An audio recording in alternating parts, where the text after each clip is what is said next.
कहते हैं हर इंसान का एक डॉपलगैंगर होता है। एक ऐसा वर्जन जो बिल्कुल तुम जैसा दिखता है, सोचता है, लेकिन कभी कभी वो सिर्फ मिरर या इमेजिनेशन तक लिमिटेड नहीं होता। कभी वो तुम्हारी लाइफ में एंटर करता है, बिना नॉक किए, बिना वार्निंग के। और सबसे डेंजरस बात यह होती है कि तुम्हें पता भी नहीं चलता कि वो तुम्हारी मदद कर रहा है या धीरे धीरे तुम्हारी जगह ले रहा है। सोचो, रात के एग्जैक्ट 2 बज रहे हैं। डिजिटल क्लॉक की हल्की ब्लू लाइट रूम के अंधेरे को बस इतना काट रही हो कि चीजें दिख तो रही पर क्लियरली नहीं। बाहर से ठंडी हवा खिड़की के छोटे से गैप से अंदर आ रही हो, कर्टेन्स हल्के से हिल रहे हो और पूरे घर में एक ऐसी खामोशी हो जिसमें अपनी सांस भी ज्यादा लाउड लगने लगे। और उस वक्त तेरा फोन वाइब्रेट हो, एक बार, दो बार, फिर लगातार स्क्रीन पर एक अननोन नंबर फ्लैश हो और मैसेज आए, तू अभी भी जग रहा है।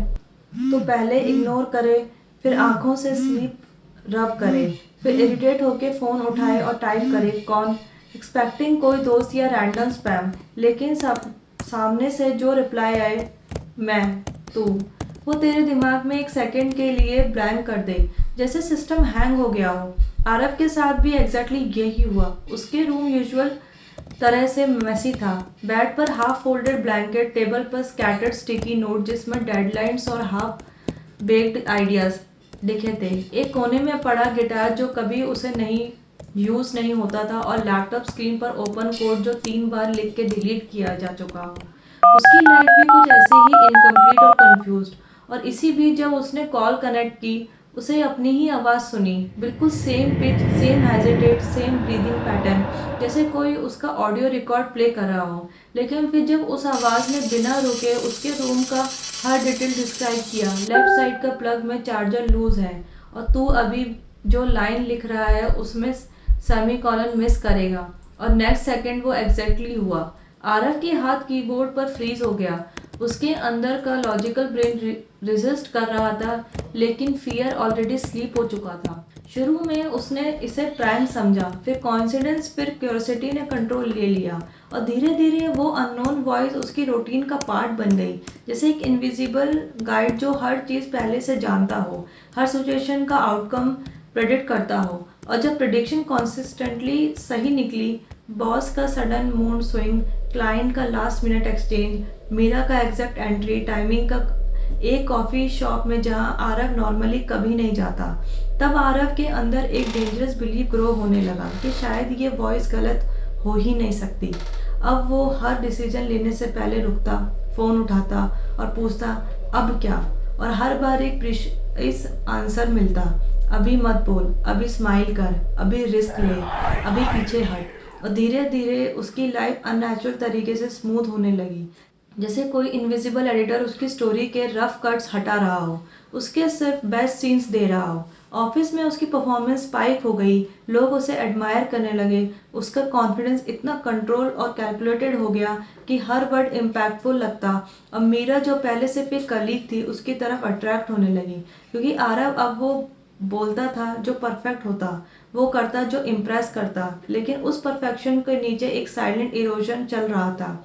उसकी असली पर्सनालिटी धीरे धीरे डिसॉल्व हो रही थी, उसकी स्पॉन्टेनियस रिएक्शंस गायब हो रही थी, और कभी कभी उसे लगता था कि वो डिसीजन लेने से पहले सोच नहीं रहा, या शायद उसे सोचने दिया ही नहीं जा रहा।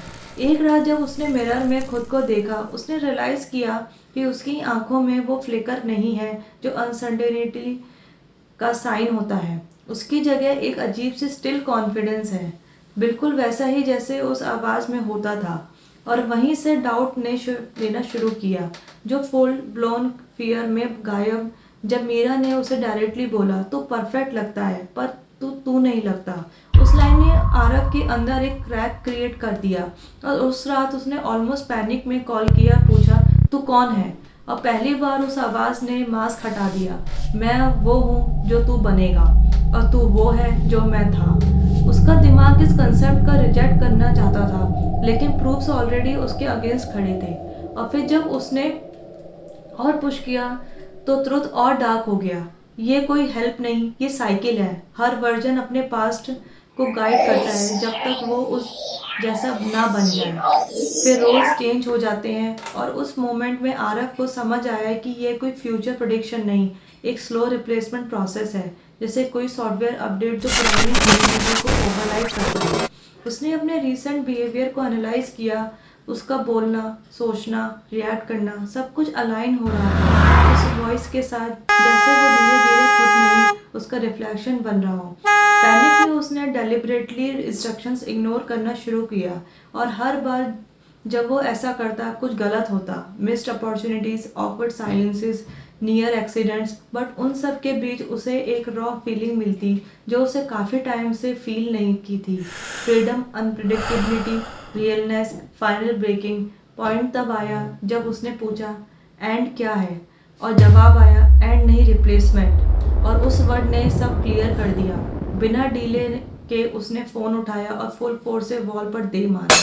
ग्लास टूट गया, साउंड इको हुई और उस मोमेंट में साइलेंस वापस आ गया। बट इस बार वो खामोशी खाली नहीं थी, वो उसकी थी।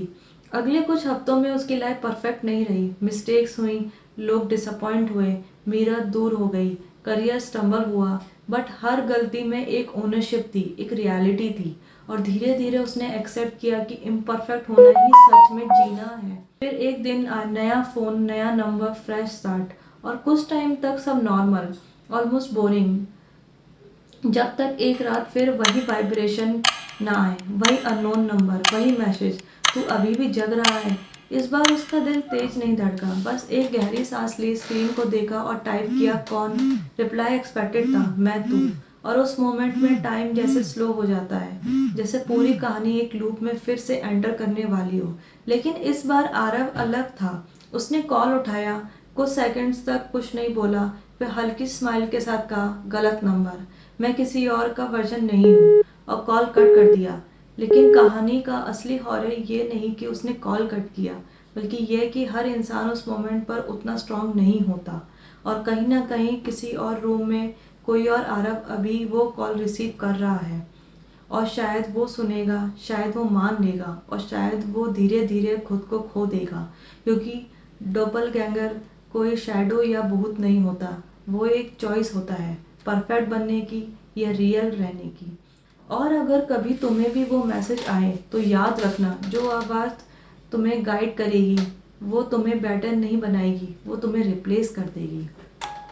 तो अगली बार जब रात अनयूजुअल लगे, जब साइलेंस थोड़ा हैवी हो और तुम्हारा फ़ोन बिना वजह लाइट अप हो जाए, तुरंत आंसर मत करना। एक सेकंड रुकना, अपनी हार्ट बीट सुनना और खुद से पूछना, क्या तुम अपनी गलतियों के साथ जीना पसंद करोगे या किसी और का परफेक्ट वर्जन बनकर? क्योंकि असली डर डोपलगैंगर का नहीं होता, असली डर ये होता है कि कहीं तुम खुद ही अपनी जगह किसी और को ना दे दो।